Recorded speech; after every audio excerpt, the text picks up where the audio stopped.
Hello everyone, আশা করি আজকে যে জায়গাটায় আছি সেটা তোমাদের সঙ্গে একটু শেয়ার করব। শেয়ার না করে থাকতে পারলাম না, এর বড় ভিডিও খুব তাড়াতাড়ি আসবে।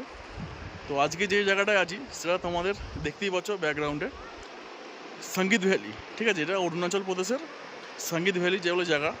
আর এই জায়গায় এখন সময় হয়ে গেছে প্রায় 4:10।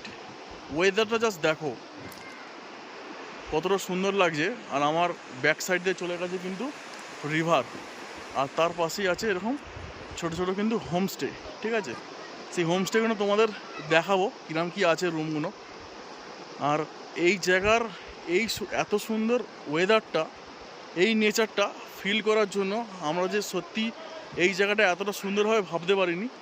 জাস্ট ফোনে বুকিং করেই এসেছিলাম এই জায়গাটায়। জাস্ট অসাধারণ জায়গাটা, জাস্ট দেখো পাশ দিয়ে চলে গেছে সুন্দর একটা রিভার, আর তার পাশেই আছে খুব সুন্দর হোমস্টে।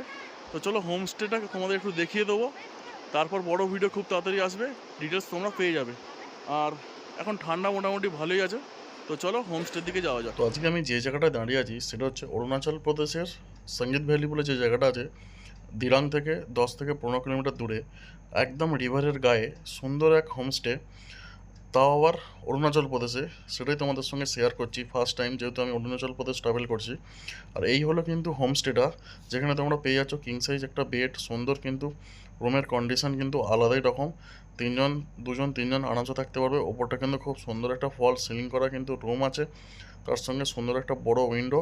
আর রুম খুললেই কিন্তু সুন্দর একটা রিভারের ভিউ, যেটা আলাদাই রকম। আমরা যে রিভার সাইড চয়েস করি, রুমের মধ্যে তোমার কমপ্লিমেন্টারি জল কিন্তু তোমরা পেয়ে যাচ্ছ। তো পুরো ভিডিও খুব তাড়াতাড়ি আসছে, দেখা হচ্ছে।